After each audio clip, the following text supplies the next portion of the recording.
Hello everyone, आज हम पढ़ने वाले हैं क्लास 9th की साइंस की फिजिक्स का चैप्टर नंबर 1 जिसका नाम है मोशन। तो ये चैप्टर थोड़ा सा कॉम्प्लिकेटेड चैप्टर है क्योंकि इसके कंसेप्ट स्टार्टिंग में तो थोड़े इजी हैं और बाद में थोड़े से टफ हैं। इसीलिए बच्चे जो हैं वो इस चैप्टर को स्टार्टिंग में तो पढ़ते हैं और बाद में छोड़ देते हैं। इस चैप्टर के अंदर हम काफ़ी बेसिक टॉपिक्स जैसे कि डिस्टेंस, डिस्प्लेसमेंट, स्पीड, वेलोसिटी काफी शॉर्ट टाइम में बेस्ट पॉसिबल एनिमेशन की हेल्प से समझेंगे। तो चलिए स्टार्ट करते हैं। तो आपको ये बात याद रखनी है कि कोई भी ऑब्जेक्ट है, चीज है, एनिमल है, प्लांट है या कुछ भी है, वो दो स्टेट में ही हो सकता है। ध्यान रहे, मैं यहाँ पर मैटर वाली स्टेट की बात नहीं कर रहा हूँ। तो कहने का मतलब है कि कोई भी बॉडी दो स्टेट्स में हो सकती है, जो कि है रेस्ट और मोशन, जिन्हें अब हम समझते हैं। तो पहले है रेस्ट। तो जब कोई भी ऑब्जेक्ट अपनी पोजीशन को चेंज नहीं करता टाइम के साथ, तो उस ऑब्जेक्ट की उस पोजीशन को रेस्ट की स्टेट कहते हैं। इसे आप ऐसे समझिए कि यह है कोई ऑब्जेक्ट और इसकी पोजीशन है ये। तो अगर कुछ टाइम बाद इस ऑब्जेक्ट की पोजीशन यही रहती है, वो चेंज नहीं होती, तो हम कह सकते हैं कि वो पर्टिकुलर ऑब्जेक्ट रेस्ट की कंडीशन में है। इसके बाद हमें देखना है दूसरी स्टेट को जिसमें कि कोई ऑब्जेक्ट हो सकता है, वो है मोशन।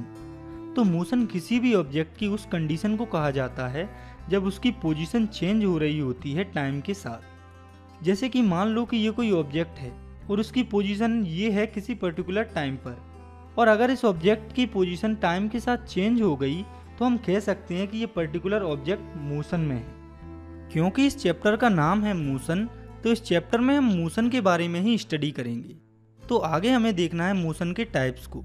तो जो मोशन होता है वो मेनली 3 टाइप्स का होता है, जो कि है लीनियर मोशन, सर्कुलेटरी मोशन और ऑस्किलेटरी मोशन। तो लीनियर मोशन जो है वो एक सिंगल लाइन में होता है, वहीं पर जो सर्कुलेटरी मोशन है वो सर्कुलर पाथ पर होता है, जिसमें किसी ऑब्जेक्ट की पोजीशन चेंज हो रही होती है किसी सर्कुलर पाथ में। और तीसरा मोशन है ऑसिलेटरी मोशन। तो ऑसिलेटरी मोशन में जो ऑब्जेक्ट है वो अपनी मेन पोजीशन को आगे या पीछे वाइब्रेट करता है टाइम के साथ, जैसे कि पेंडुलम। तो इस चैप्टर में यहाँ हमें मोशन के सिर्फ पहले टाइप, जो कि ये लीनियर मोशन, उसके बारे में समझना है। बाकी 2 मोशन के जो टाइप हैं उनके बारे में हमें यहाँ इस क्लास में नहीं समझना। तो इसके बाद हमें समझना है एक कंसेप्ट को, जो कि है फिजिकल क्वांटिटीज। तो फिजिकल क्वांटिटी किसी भी मटेरियल की ऐसी फिजिकल प्रॉपर्टी होती है जिसे कि मेजर किया जा सकता है, जैसे कि लेंथ, टाइम एटसेट्रा। और ये जो फिजिकल क्वांटिटी होती हैं वो 2 टाइप्स की होती हैं, जो कि है स्केलर क्वांटिटी और वेक्टर क्वांटिटी। तो स्केलर क्वांटिटी वो क्वांटिटी होती है जिसमें सिर्फ मैग्नीट्यूड होता है, डायरेक्शन नहीं होती। और मैग्नीट्यूड जो है वो पर्टिकुलर वैल्यू होती है।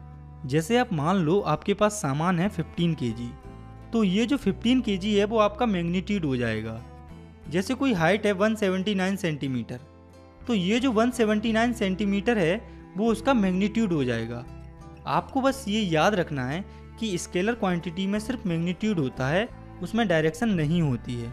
For example distance, speed etcetera.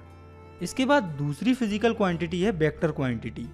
तो ये वो फिजिकल क्वांटिटी होती हैं जिसमें कि मैग्नीट्यूड होता है और साथ साथ डायरेक्शन भी होती है। For example displacement and velocity. तो इन क्वांटिटीज़ के अंदर मैग्नीट्यूड के साथ साथ डायरेक्शन भी होती है। तो अगर हमें वेक्टर क्वांटिटी में यूनिट को लिखना है तो हमें उस यूनिट की मैग्नीट्यूड के साथ डायरेक्शन भी लिखना पड़ती है। फॉर एग्जांपल कोई डिस्प्लेसमेंट है 46 मीटर ईस्ट, मतलब कि जो डिस्प्लेसमेंट है वो 46 मीटर है ईस्ट डायरेक्शन की तरफ। तो ये तो थी फिजिकल क्वांटिटीज़ के 2 टाइप। इसके बाद हमें देखना है कि मोशन के अंदर हमें किन फिजिकल क्वांटिटीज़ की स्टडी करना है। तो हमें यहाँ पर distance, displacement, speed, velocity, acceleration जैसी 5 फिजिकल क्वांटिटीज़ के बारे में समझना है। इसके बाद हमें समझना है यूनिफॉर्म मोशन और नॉन यूनिफॉर्म मोशन में ग्राफ्स के थ्रू।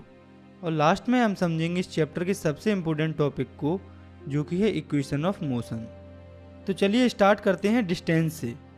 तो it is the total length of the actual path followed by an object. मतलब किसी भी ऑब्जेक्ट की जो टोटल फॉलोड लेंथ होती है उसे डिस्टेंस कहते हैं, और इसकी ऐसा यूनिट होती है मीटर। और ये एक स्केलर क्वांटिटी होती है। इसके साथ ये हमेशा पॉजिटिव होती है, ये कभी नेगेटिव नहीं हो सकती। जैसे कि आप देखिए कि ये है एक स्केल, तो आप मान लो कि कोई ऑब्जेक्ट है, वो यहाँ से चलता है पॉइंट O से, और पहले वो जाता है 80 मीटर यहाँ तक, और फिर वो वहाँ से वापस आता है 50 मीटर। तो अब आपको ये बताना है कि ये ऑब्जेक्ट टोटल कितनी डिस्टेंस चला। तो आपको ये बात याद रखना है कि ऑब्जेक्ट किसी भी डायरेक्शन में जाए, जो डिस्टेंस होती है वो हमेशा बढ़ती है। तो इसलिए यहाँ पर डिस्टेंस होगी ये 80 मीटर, और 80 से 50 मीटर तक वापस आने में ऑब्जेक्ट ने ट्रेवल की 30 मीटर डिस्टेंस। तो ऐसे ही हमारी टोटल डिस्टेंस हो जाएगी 110 मीटर। वैसे तो डिस्टेंस की ऐसा यूनिट मीटर होती है, लेकिन इसे सेंटीमीटर, किलोमीटर और भी कई यूनिट्स में मेजर किया जाता है। इसके बाद हमें समझना है डिस्प्लेसमेंट को। तो the shortest distance between initial position and final position is called displacement. मतलब कि इनिशियल पोजीशन और फाइनल पोजीशन के बीच में जो शॉर्टेस्ट डिस्टेंस होती है उसे हम डिस्प्लेसमेंट कहते हैं। इसे आप ऐसे समझिए कि कोई दो पॉइंट हैं, पॉइंट A और B।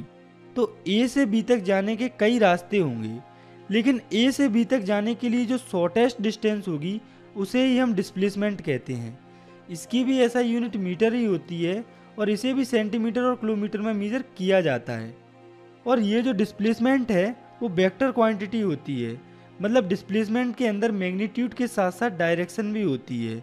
और इसका मेन पॉइंट है कि डिस्प्लेसमेंट जो है वो पॉजिटिव हो सकता है, निगेटिव हो सकता है और जीरो भी हो सकता है। और ये कैसे होता है ये भी हम देख लेते हैं। तो मान लो कि 3 पॉइंट हैं A, B और C, और कोई ऑब्जेक्ट रखा हुआ है पॉइंट B पर। तो उस ऑब्जेक्ट को पॉइंट C पर जाना है, और पॉइंट A, B और C में डिफरेंस है 10-10 मीटर का। तो जब ऑब्जेक्ट पॉइंट B से पॉइंट C पर जाएगा तब उसकी डिस्प्लेसमेंट होगी 10 मीटर्स, क्योंकि इनके बीच में शॉर्टेस्ट डिस्टेंस यही है। तो आप देखिए इस केस में डिस्प्लेसमेंट जो है वो पॉजिटिव होगा।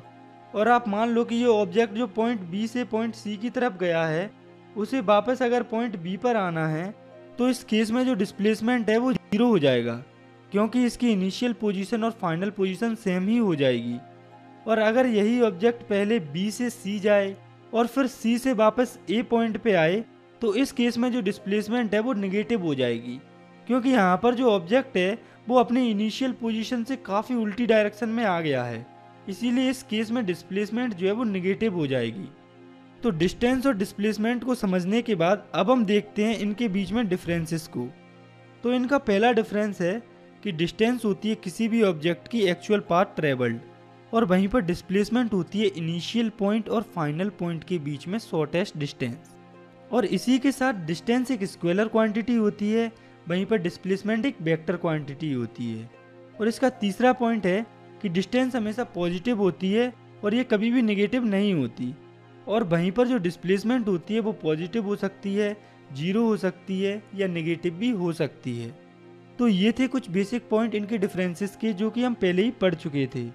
तो डिस्टेंस और डिस्प्लेसमेंट को समझने के बाद अब हम समझते हैं दो और फिजिकल क्वांटिटीज़ को, जो कि हैं स्पीड और वेलोसिटी। तो पहले हम समझते हैं स्पीड के बारे में। तो स्पीड होती है distance travelled by a body per unit time. मतलब कि पर यूनिट टाइम में कोई भी बॉडी जितनी डिस्टेंस ट्रेवल करती है उसे स्पीड कहा जाता है। तो स्पीड होती है डिस्टेंस पर यूनिट टाइम।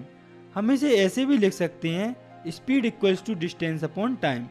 और यही स्पीड का फॉर्मूला भी होता है, और इसी फॉर्मूले से हम स्पीड की यूनिट भी निकाल लेंगे। तो यहाँ पर डिस्टेंस की यूनिट होती है मीटर और टाइम की यूनिट होती है सेकंड।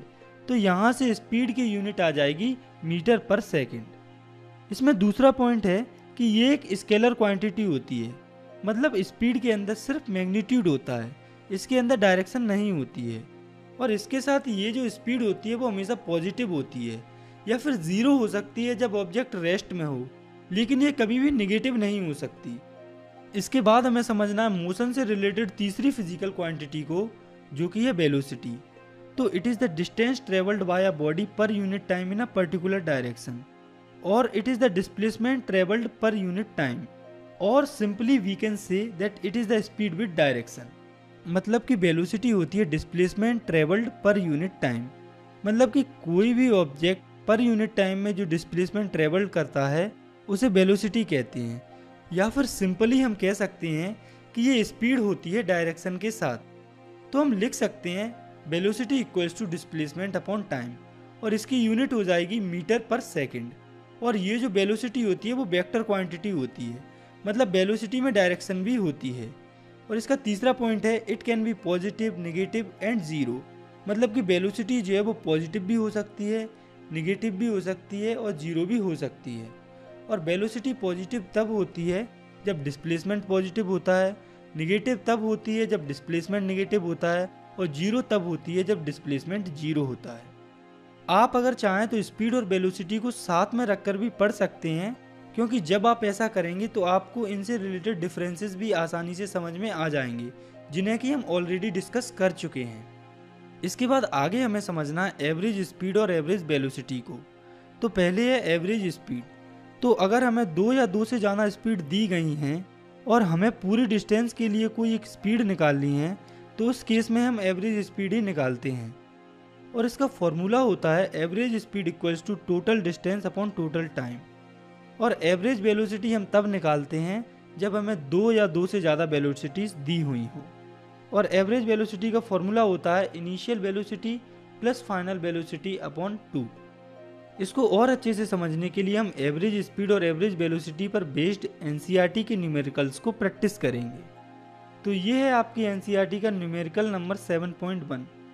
तो इस न्यूमेरिकल में एक ऑब्जेक्ट है जो पहले 16 मीटर ट्रेवल कर रहा है 4 सेकेंड में और दूसरे 16 मीटर ट्रेवल कर रहा है 2 सेकेंड में। हमें इस ऑब्जेक्ट की एवरेज स्पीड को निकालना है। तो हम जानते हैं कि average speed equals to total distance upon total time. तो टोटल डिस्टेंस हमारे पास है 16 metre plus 16 metre equals to 32 metre और टोटल टाइम हमारे पास है 4 second plus 2 second equal to 6 second. तो यहाँ से हमारी एवरेज स्पीड आ जाएगी 5.33 मीटर पर सेकेंड। इसके बाद है एनसीईआरटी का एग्जाम्पल नंबर 7.3, जिसमें ऊषा एक 90 मीटर के पूल में तैर रही है। तो ऊषा 1 मिनट में 180 मीटर कवर करती है, जिसमें वो एक एंड से दूसरे एंड में जाती है और फिर वापस उसी एंड में आ जाती है। तो इस केस में हमें ऊषा की एवरेज स्पीड और एवरेज वेलोसिटी दोनों को फाइंड करना है। तो पहले हम देखते हैं इस क्वेश्चन में हमें गिवन क्या क्या है। तो हमें इसमें टोटल टाइम दिया है 1 मिनट, जिसे हम सेकेंड्स में कन्वर्ट करेंगे तो वो 60 सेकेंड हो जाएगा। और इस क्वेश्चन में हमें डिस्टेंस दी हुई है 180 मीटर। और बात करें डिस्प्लेसमेंट की, तो यहाँ वो 0 होगी, क्योंकि इस केस में इनिशियल और फाइनल पॉइंट एक ही है, क्योंकि ऊषा जिस पॉइंट से चली थी वापस उसी पॉइंट पे आ रही है, इसीलिए उसकी जो डिस्प्लेसमेंट है वो यहाँ पर 0 होगी। तो पहले हम निकालते हैं एवरेज स्पीड को। तो एवरेज स्पीड होती है total distance covered upon total time taken.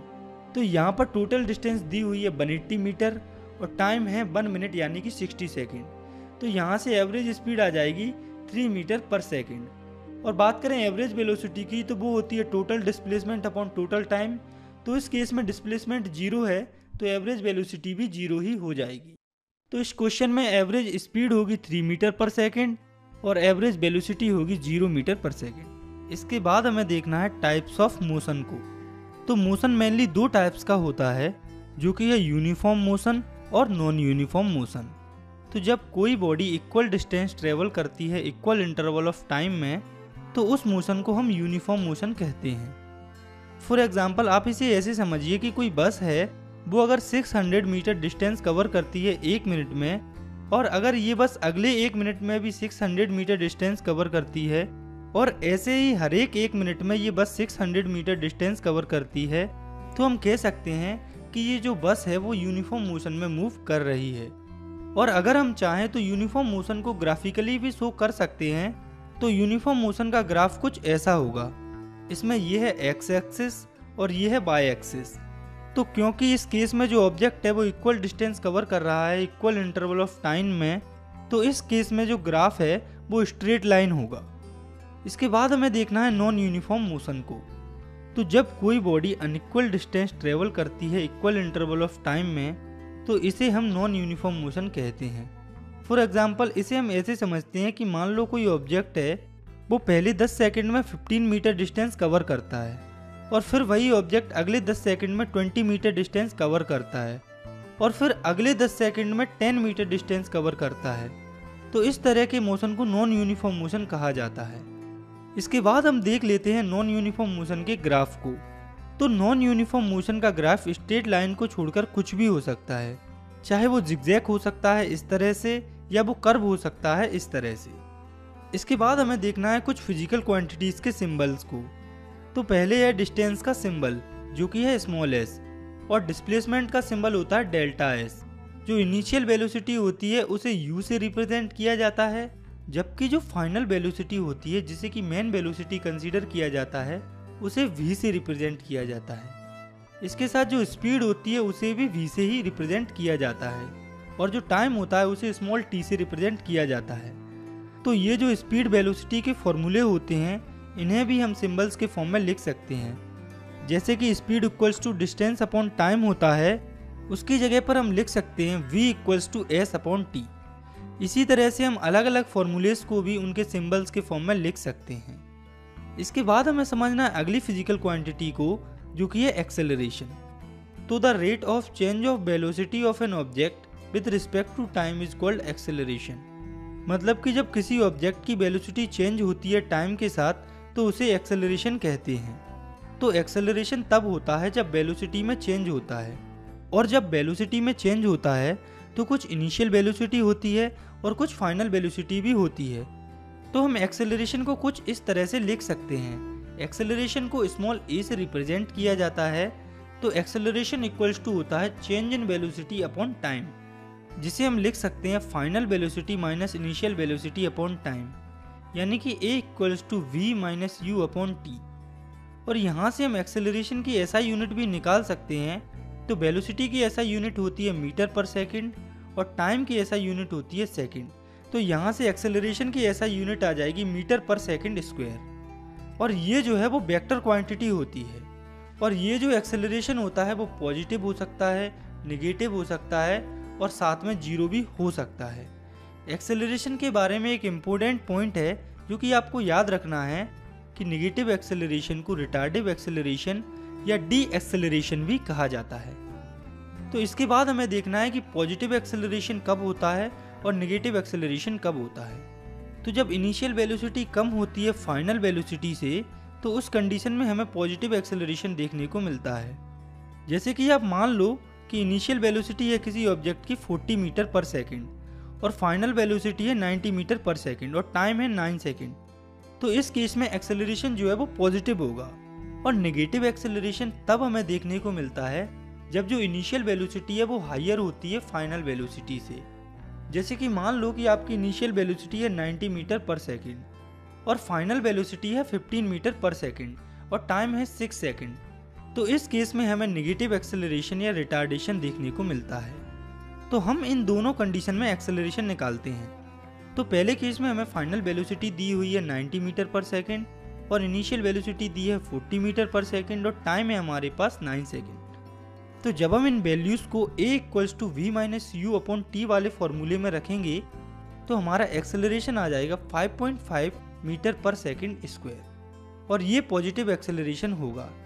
इसके बाद हमें निकालना है दूसरा एक्सेलरेशन, जिसमें कि इनिशियल वेलोसिटी दी गई है 90 मीटर पर सेकेंड और फाइनल वेलोसिटी है 15 मीटर पर सेकेंड और टाइम है 6 सेकेंड। तो जब हम इन वैल्यूज को फॉर्मूले में रखेंगे तो हमारा एक्सेलरेशन आएगा -12.5 मीटर पर सेकेंड स्क्वायर, जो कि रिटार्डेशन होगा। तो हमने ये देखा कि एक्सेलरेशन पॉजिटिव कब होता है और नेगेटिव कब होता है। अब हमें ये देखना है कि एक्सेलरेशन जीरो कब होता है।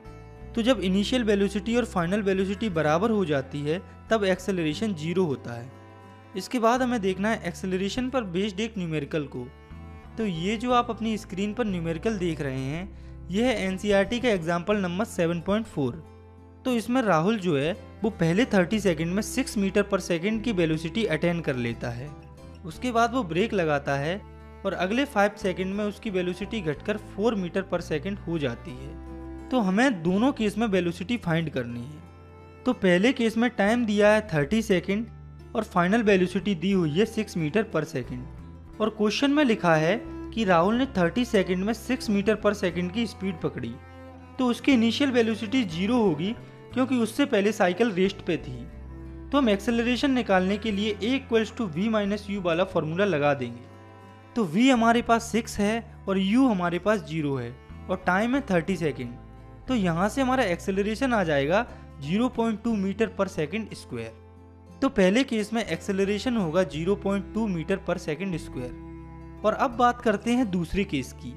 तो इसमें दिया हुआ है कि वेलोसिटी जो है वो 5 सेकंड में कम होकर 4 मीटर पर सेकंड हो जाती है। तो इस केस में इनिशियल वेलोसिटी होगी 6 मीटर पर सेकंड और फाइनल वेलोसिटी है 4 मीटर पर सेकंड और टाइम है 5 सेकंड। तो जब हम इन वैल्यूज को भी एक्सेलरेशन वाले फॉर्मूले में रखेंगे तो हमारा एक्सेलरेशन आ जाएगा -0.4 मीटर पर सेकंड स्क्वायर। तो इस क्वेश्चन में पहले केस में जो एक्सेलरेशन है वो 0.2 मीटर पर सेकंड स्क्वायर से बढ़ रहा है और दूसरे केस में जो एक्सेलरेशन है वो -0.4 मीटर पर सेकंड स्क्वायर से घट रहा है, यानी कि दूसरे केस में रिटार्डेशन हो रहा है। इसके बाद हमें समझना है इस चैप्टर के आखिरी टॉपिक को, जो कि है ग्राफिकल रिप्रेजेंटेशन ऑफ मोशन। मतलब कि अब हमें ये जो मोशन है इसे ग्राफ्स पर रिप्रेजेंट करना है। तो इसके अंदर हमें मेनली दो ग्राफ्स के बारे में समझना है, जो कि है डिस्टेंस टाइम ग्राफ और वेलोसिटी टाइम ग्राफ। तो पहले हम समझते हैं डिस्टेंस टाइम ग्राफ को। तो डिस्टेंस टाइम ग्राफ के अंदर भी हमें दो ग्राफ्स को समझना है, पहला जिसमें वेलोसिटी या स्पीड यूनिफॉर्म हो और दूसरा जिसमें स्पीड या वेलोसिटी यूनिफॉर्म ना हो। तो पहले हम समझते हैं यूनिफॉर्म स्पीड के ग्राफ को। तो आप नज़र डालिए इस ग्राफ पर, इसमें एक्स एक्सिस पर हमने लिया है टाइम को और वाई एक्सिस पर हमने लिया है डिस्टेंस को।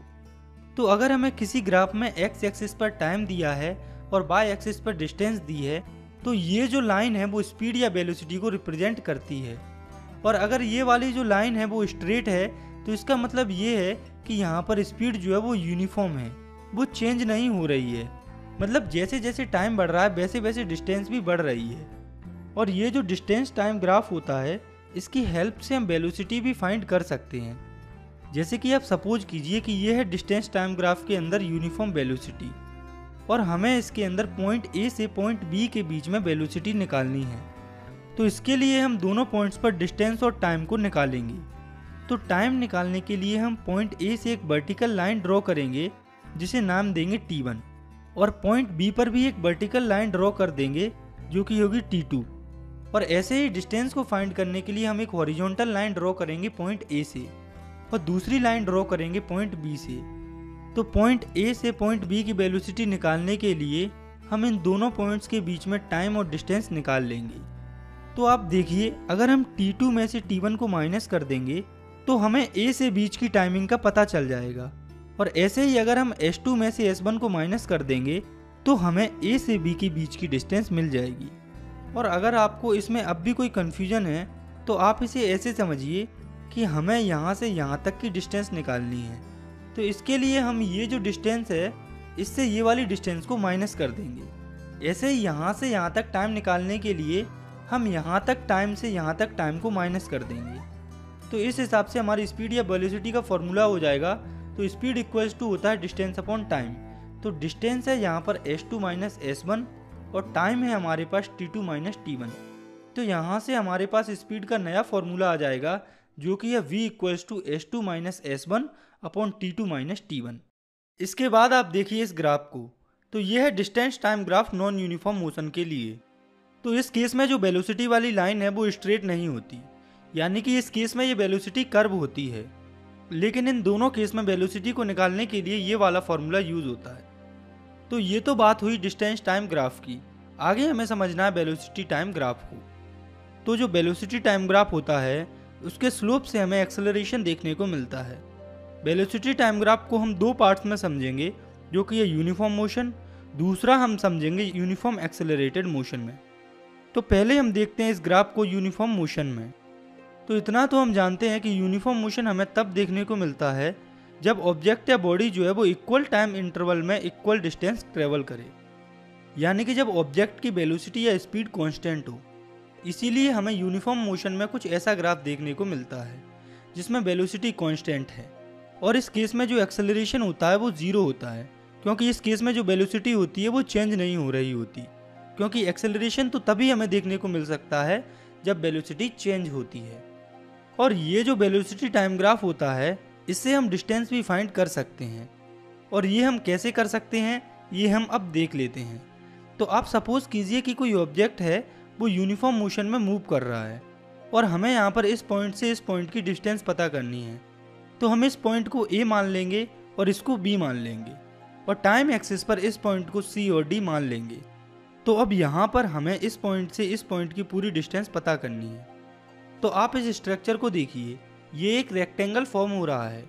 तो अगर हम इस पूरे स्ट्रक्चर का एरिया निकाल देते हैं तो हमें डिस्टेंस मिल जाएगी। इसको और अच्छे से समझने के लिए हम इस पर एक न्यूमेरिकल प्रैक्टिस करते हैं। तो आप मान लो कि हमें वेलोसिटी दी हुई है मीटर पर सेकंड में 15 मीटर पर सेकंड और टाइम दिया है 8 सेकंड। हमें यहाँ से डिस्टेंस फाइंड करनी है।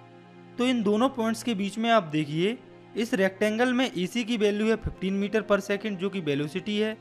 तो यहाँ से टाइम की वैल्यू होगी CD की वैल्यू जो कि होगी 8 - 2 = 6 सेकेंड। तो हम यहाँ से सिंपली एरिया ऑफ रेक्टेंगल का फॉर्मूला लगाकर डिस्टेंस निकाल लेंगे। तो एरिया ऑफ रेक्टेंगल होता है लेंथ इंटू ब्रेथ। तो ये हो जाएगा area of rectangles equals to AC into AB।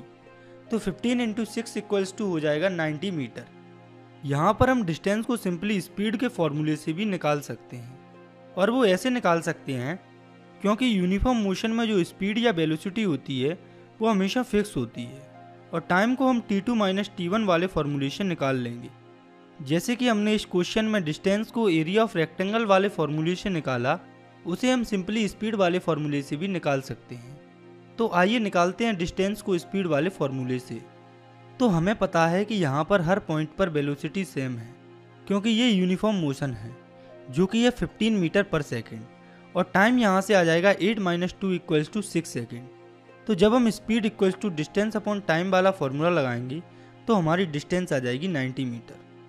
तो अगर आपको कोई क्वेश्चन दिया है जिसमें बॉडी यूनिफॉर्म मोशन में है और आपको वेलोसिटी और टाइम पता है तो आप उसे दो टाइप से सॉल्व कर सकते हैं। तो ये तो था velocity time graph uniform motion के लिए, लेकिन हमें यूनिफॉर्म एक्सेलरेटेड मोशन के लिए भी वेलोसिटी टाइम ग्राफ को देखना है।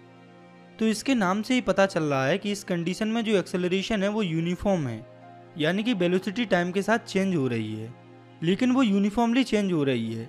तो यूनिफॉर्म एक्सेलरेटेड मोशन का ग्राफ कुछ ऐसा होता है। तो आप इसमें देख सकते हैं कि जो एक्सेलरेशन है वो यूनिफॉर्म है। तो अगर हम चाहें तो इस ग्राफ से डिस्टेंस भी निकाल सकते हैं। तो आप मान लो कि इस ग्राफ में दो पॉइंट हैं, पॉइंट A और पॉइंट B। हमें इस पॉइंट A से पॉइंट B की डिस्टेंस को निकालना है। तो इसके लिए हम पॉइंट A से एक परपेंडिकुलर या लाइन ड्रॉ करेंगे। तो आप इस डायग्राम को देखिए, अगर हम इस पूरे पार्ट का एरिया निकाल दें तो हमें हमारा डिस्टेंस मिल जाएगा। तो अगर यहाँ पर यूनिफॉर्म मोशन होता और वेलोसिटी चेंज नहीं होती तो ABCD के एरिया से ही पूरा डिस्टेंस निकल आता, लेकिन एक्सेलरेशन की वजह से जो कार की वेलोसिटी है वो चेंज हो रही है। इसलिए डिस्टेंस को फाइंड करने के लिए हमें इस पूरे स्ट्रक्चर ABCDE का एरिया निकालना होगा। तो आप यहाँ पर देखिए कि ABCDE एक ट्रेपीजियम का फॉर्म ले रही है। तो हमारी कैलकुलेशन को इजी बनाने के लिए हम A पॉइंट से एक लाइन ड्रॉ करेंगे बिल्कुल स्ट्रेट, जिसे हम E नाम देंगे। तो AE का मैग्नीट्यूड बराबर होगा BC के। तो आप देखिए ABCDE में दो स्ट्रक्चर फॉर्म हो रही हैं, जिसमें से एक है रेक्टेंगल AECD, एक है ट्रायंगल ABE। तो अगर हम इन दोनों के एरिया को एक साथ निकाल कर जोड़ दें तो हमें हमारा डिस्टेंस मिल जाएगा। तो area of ABCDE equals to हो जाएगा area of triangle ABE plus area of rectangle AECD, जो कि होगा AC × CD plus 1/2 × AE × BE। तो चलिए इसको और भी अच्छे से समझने के लिए हम इस पर बेस्ड एक न्यूमेरिकल को प्रैक्टिस करते हैं। तो हमें एक कार दी हुई है जिसकी वेलोसिटी टाइम के साथ यूनिफॉर्मली बढ़ रही है। तो हमें इस पॉइंट से इस पॉइंट तक डिस्टेंस का पता करना है। कार की वेलोसिटी 10 मीटर पर सेकंड के हिसाब से बढ़ रही है हर 5 सेकंड में। तो इसके लिए ग्राफ कुछ ऐसा होगा। तो हम इस पॉइंट से यहाँ पर एक लाइन ड्रॉ करेंगे। यहाँ पर टाइम है 10 सेकंड, और एक लाइन हम ड्रॉ करेंगे पॉइंट P से। यहाँ पर टाइम है 20 सेकंड। तो यहाँ हम पॉइंट A से एक लाइन ड्रॉ करेंगे लाइन BC के पैरेलल में। तो इस AE की जो वैल्यू होगी वो बराबर होगी BC की। तो अब हम इनकी वैल्यूज़ को पहले लिख लेंगे। तो आप देखिए AB की वैल्यू है 20 मीटर पर सेकंड और BC की वैल्यू है 10 सेकंड, और ये पार्ट है BE, इसकी वैल्यू है 40 - 20 = 20 मीटर पर सेकंड। आपको यहाँ पर इनकी यूनिट्स को इग्नोर करना है। तो अब हम इनकी वैल्यूज़ को फॉर्मूले में पुट करते हैं। तो area of ABCDE equals to हो जाएगा area of rectangle ACDE plus area of triangle ABE। तो AC × CD plus 1/2 × BE × AE, जिनकी वैल्यूज़ हैं 20 × 10 प्लस 1/2 इंटू 20 इंटू 10। तो जब हम इस इक्वेशन को सॉल्व करेंगे तो हमारा एरिया आएगा ABCDE का 300 मीटर, और ये जो एरिया है वही डिस्टेंस होगा। तो इसको और अच्छे से समझने के लिए आप इस पर कुछ न्यूमेरिकल्स को प्रैक्टिस कर सकते हैं। इसके बाद हमें समझना है इस चैप्टर के सबसे इम्पोर्टेंट टॉपिक को, जो कि है equations of motion by graphical method, यानी कि ग्राफ्स के थ्रू मोशन की इक्वेशन को हमें फाइंड करना है। तो मोशन की टोटल 3 इक्वेशंस होती हैं, जिसमें पहली है v equals to u plus at, जिसे कि equation of velocity time relation भी कहा जाता है। दूसरी है s equals to ut plus half at square, जिसे कि equation of position time relation भी कहा जाता है। और तीसरी है v square minus u square equals to 2as, जिसे कि equation of position velocity relation भी कहा जाता है। तो आपको इन तीनों इक्वेशंस को और उनके नेम्स को अच्छे से याद रखना है, क्योंकि एग्जाम्स में क्वेश्चन डायरेक्टली इनके नाम से ही पूछे जाते हैं। तो चलिए अब हम इन तीनों इक्वेशंस को ग्राफ्स के थ्रू प्रूव करते हैं। तो सबसे पहले हम देखते हैं वेलोसिटी टाइम रिलेशन को, या मोशन की इक्वेशन नंबर 1 को। तो इसके लिए हमें एक ग्राफ दिया हुआ है जो कि है वेलोसिटी टाइम ग्राफ, और उसमें एक स्लोप भी दिया है जो कि है AB। और आपको ये बात याद रखनी है कि वेलोसिटी टाइम ग्राफ का जो स्लोप होता है वो एक्सेलरेशन को शो करता है। तो अब हम मोशन की इक्वेशन को फाइंड करने के लिए ये जो पॉइंट B है, इससे एक परपेंडिकुलर ड्रॉ करेंगे नीचे की तरफ, और उस पॉइंट को C नाम देंगे। और ये जो पॉइंट A है, यहाँ पर इस ग्राफ की इनिशियल वेलोसिटी होगी, क्योंकि यहीं से वेलोसिटी शुरू हो रही है। तो यहाँ पर वेलोसिटी होगी u। तो यहाँ से हम एक लाइन ड्रॉ करेंगे और इस लाइन से जोड़ देंगे, और इस पॉइंट को नाम देंगे D। और इस पॉइंट से हम इधर की तरफ भी एक लाइन ड्रॉ करेंगे जिसे हम नाम देंगे E। तो आप देखिए कि हमारी जो वेलोसिटी है इस वेलोसिटी टाइम ग्राफ में, वो सबसे ज़्यादा या फाइनल वेलोसिटी इसी पॉइंट E पर होगी, जिसे हम V कहते हैं। तो अब आप देखिए इस ग्राफ में ये जो BE है वो इक्वल है AD के, और ये जो AE है वो बराबर है BD के। तो हमें इस ग्राफ में एक स्लोप दिया हुआ है जो कि है AB, और जो स्लोप का फॉर्मूला होता है वो होता है slope equals to rise upon run. तो आप देखिए इसमें जो स्लोप राइज हो रहा है वो हो रहा है BD पार्ट के बीच में, और स्लोप रन हो रहा है वो हो रहा है इस AD के पार्ट में। तो हम slope equals to rise upon run की जगह पर उनकी वैल्यूज को रख देंगे। तो AB इक्वल्स टू हो जाएगा BD अपॉन AD। तो अब आप इस ग्राफ को देखिए, इसमें BD की वैल्यू है BC माइनस CD, यानी कि अगर हम BC वाले पार्ट में से CD वाले पार्ट को माइनस कर देते हैं तो हमें BD वाला पार्ट मिल जाएगा। तो हम लिख सकते हैं AB equals to BC minus CD upon AD। तो अब आप देखिए इस ग्राफ में जो AB है वो एक्सेलरेशन को शो कर रहा है, BC फाइनल वेलोसिटी B को रिप्रेजेंट कर रही है, और CD रिप्रेजेंट कर रही है इनिशियल वेलोसिटी को, और वहीं पर ये जो AD है वो रिप्रेजेंट कर रहा है टाइम को। तो हम यहाँ से लिख सकते हैं A equals to V minus U upon T। तो यहाँ से ये T इधर आ जाएगा, तो ये रिलेशन हो जाएगा V minus U equals to AT, और फिर ये माइनस का U जब इधर जाएगा तो वो पॉजिटिव हो जाएगा, और हमारा ये रिलेशन हो जाएगा V equals to U plus AT, जो कि हमारी फर्स्ट इक्वेशन ऑफ मोशन भी है। इसके बाद हमें देखना है मोशन की दूसरी इक्वेशन को, जो कि है equation of positive time relation. तो इस इक्वेशन में हमें पोजीशन और टाइम के बीच में रिलेशन निकालना है, और वो तब निकलेगा जब हमें स्लोप के अंदर का एरिया पता होगा। तो स्लोप के अंदर जो एरिया होता है वही डिस्टेंस होगा इस मोशन का, क्योंकि ये मोशन स्ट्रेट लाइन में हो रहा है। तो यहाँ पर डिस्टेंस और डिस्प्लेसमेंट सेम ही होगा। तो इस इक्वेशन को भी हम उसी ग्राफ से निकाल लेंगे। लेकिन अगर एग्जाम में आपसे ये इक्वेशन प्रूव करने को पूछा जाए तो आप इसे शुरू से एक्सप्लेन करिएगा। तो अब आप नज़र डालिए इस ग्राफ पर, हमें इसमें ये जो स्ट्रक्चर बन रही है OABC, इसका एरिया निकालना है। तो आप देखिए OABC के अंदर दो स्ट्रक्चर फॉर्म हो रही है। इसमें एक है रेक्टेंगल AOCD और एक है ट्रायंगल ABD। तो हम लिख सकते हैं area of OABC equals to area of rectangle AOCD plus area of triangle ABD। तो यहाँ पर हम लिख सकते हैं OC इंटू OA, और एरिया ऑफ ट्रायंगल होता है half into base into height. तो यहाँ पर हो जाएगा plus half into AD into BD। तो यहाँ पर आप देखिए हमने पिछली इक्वेशन में भी BD की वैल्यू फाइंड की थी, जो कि आप यहाँ पर भी देख सकते हैं, जो कि है BC माइनस CD। तो यहाँ पर हम BD की जगह पर BC माइनस CD लिख सकते हैं। तो जब हम इस इक्वेशन में इनकी वैल्यूज को पुट करेंगे तो S इक्वल्स टू हो जाएगा, S यहाँ पर है डिस्टेंस या displacement, S equals to U into T plus, तो यहाँ पर OC है टाइम और OA है इनिशियल वेलोसिटी U। तो ये हो जाएगा 1/2 इंटू वी माइनस यू। तो यहाँ पर ट्रायंगल की जगह पर ये वैल्यूज इसीलिए आई क्योंकि OC और OD की वैल्यूज इक्वल हैं और BC है फाइनल वेलोसिटी V और CD है इनिशियल वेलोसिटी U। तो हम यहाँ पर ये जो फाइनल वेलोसिटी है V, इसकी जगह पर U प्लस AT लिख सकते हैं क्योंकि फर्स्ट इक्वेशन में हमने प्रूफ किया है V इक्वल्स टू होती है U प्लस AT। तो हम लिख सकते हैं S equals to UT plus 1/2 T into UAT minus U। तो जब हम इस इक्वेशन को सॉल्व करेंगे तो हमारी डिस्टेंस आ जाएगी UT plus half AT square, जो कि सेकेंड इक्वेशन ऑफ मोशन होती है, जिसे पोजीशन टाइम रिलेशन इक्वेशन भी कहा जाता है। तो इसके बाद हमें समझना है मोशन की तीसरी इक्वेशन को, जिसे कि पोजीशन वेलोसिटी रिलेशन भी कहा जाता है।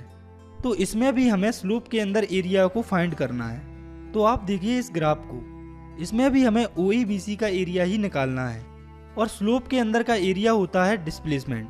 तो हम इस OABC का एरिया दूसरे फॉर्मूले से निकालेंगे। तो आप देखिए OABC एक ट्रेपेजियम की स्ट्रक्चर फॉर्म कर रही है, तो हम यहाँ पर एरिया ऑफ ट्रेपेजियम का फॉर्मूला लगा देंगे। तो एरिया ऑफ ट्रेपेजियम होता है distance equals to half into sum of parallel side into height. तो यहाँ पर पैरेलल साइड है OA और BC, तो हम लिख सकते हैं half into OA plus BC into OC, जो कि हो जाएगा S equals to 1/2 into U plus U into T। तो हम फर्स्ट इक्वेशन ऑफ मोशन से V की वैल्यू जो कि होती है U प्लस AT, उससे T की वैल्यू निकाल लेंगे, जो कि हो जाएगी T equals to V minus U upon A। उसे पुट कर देंगे इस इक्वेशन में। तो जब हम T की वैल्यू इस इक्वेशन में पुट करेंगे तो हमारी इक्वेशन आ जाएगी 1/2 into U plus V into V minus U upon A। तो जब हम इस इक्वेशन को सॉल्व करेंगे तो हमें रिजल्ट मिलेगा V square minus U square equals to 2AS, जो कि होती है थर्ड इक्वेशन ऑफ मोशन, जिसे कि पोजीशन वेलोसिटी रिलेशन भी कहा जाता है। इसके बाद इक्वेशन ऑफ मोशंस पर बेस्ड हमें कुछ न्यूमेरिकल्स को प्रैक्टिस करना है। तो ये जो आप अपनी स्क्रीन पर क्वेश्चन देख रहे हैं, ये है NCERT न्यूमेरिकल नंबर 7.5।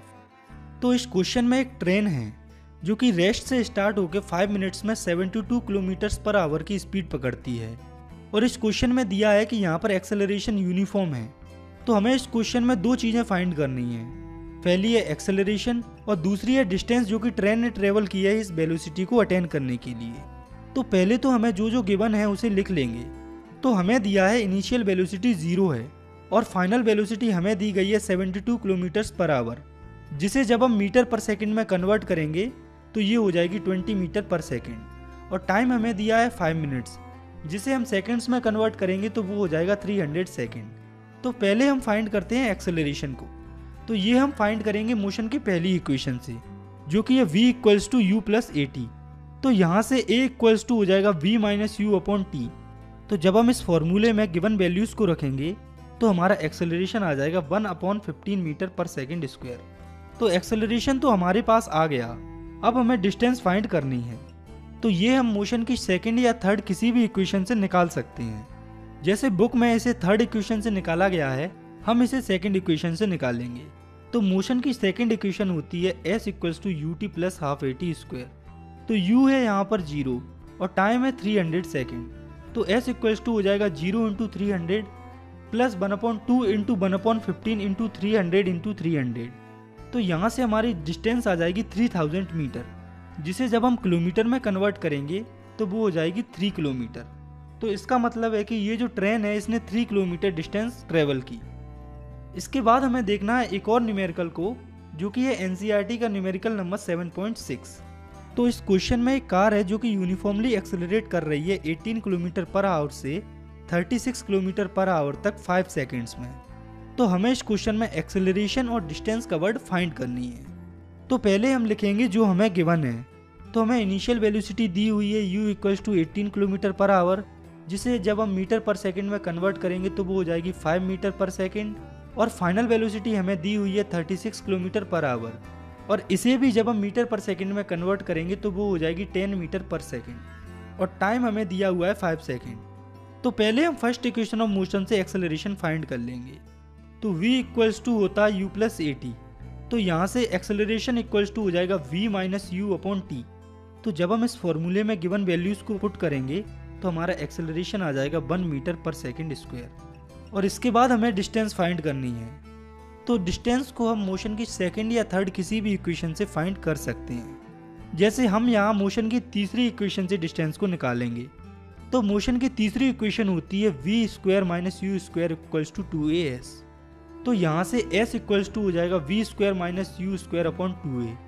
तो हम लिख सकते हैं 10 square minus 5 square upon 2 into 1। तो जब हम इस इक्वेशन को सॉल्व करेंगे तो हमारी डिस्टेंस आ जाएगी 37.5 मीटर। इसके बाद हमें समझना है इस चैप्टर के आखिरी टॉपिक को, जो कि है यूनिफॉर्म सर्कुलर मोशन। तो जब कोई ऑब्जेक्ट मूव करता है किसी सर्कुलर पाथ पर और वो इक्वल इंटरवल ऑफ टाइम में इक्वल डिस्टेंस कवर करता है सर्कल के सरकमफेरेंस में, तो इस तरह के मोशन को यूनिफॉर्म सर्कुलर मोशन कहा जाता है। और इसके बाद हम देखेंगे कि हम सर्कुलर मोशन में डिस्टेंस या स्पीड कैसे निकालते हैं। तो आप मान लो ये है एक सर्कुलर पाथ जिसका सेंटर है O और रेडियस है R। तो अगर कोई ऑब्जेक्ट यहाँ से चलता है और वो यहीं पर वापस आ जाता है तो उसने कितनी डिस्टेंस कवर की। तो जब ये चक्कर पूरा हो जाता है तब जो है कोई ऑब्जेक्ट सरकमफेरेंस ऑफ सर्कल के बराबर डिस्टेंस कवर कर लेता है। तो सरकमफेरेंस ऑफ सर्कल होता है 2 पाई r, यानी कि सर्कल का एक चक्कर लगाने में कितनी डिस्टेंस कवर होती है 2 पाई r। और अगर आपको पाई की वैल्यू पता नहीं है तो वो भी आप याद रखें, जो कि होती है 22/7 या 3.14। तो 2 पाई r ये तो था सर्कल की डिस्टेंस निकालने का फॉर्मूला। इसके बाद हमें देखना है सर्कल के अंदर स्पीड का फॉर्मूला। तो इसके लिए हम simply speed equals to distance upon time वाला फॉर्मूला लगा देते हैं। तो स्पीड इक्वल्स टू हो जाएगा डिस्टेंस अपॉन टाइम, जो कि हो जाएगा 2 पाई r अपॉन टाइम। तो इसी के साथ हमारा ये जो चैप्टर है वो यहाँ पर खत्म होता है। आई होप आपको अच्छे से समझ में आया होगा। अगर ये वीडियो पसंद आई है तो आप इसे लाइक कर सकते हैं और साथ ही अगर आप चाहें तो इस चैनल को भी सब्सक्राइब कर सकते हैं। तो मिलते हैं नेक्स्ट वीडियो में, तब तक के लिए thanks for watching, take care, bye.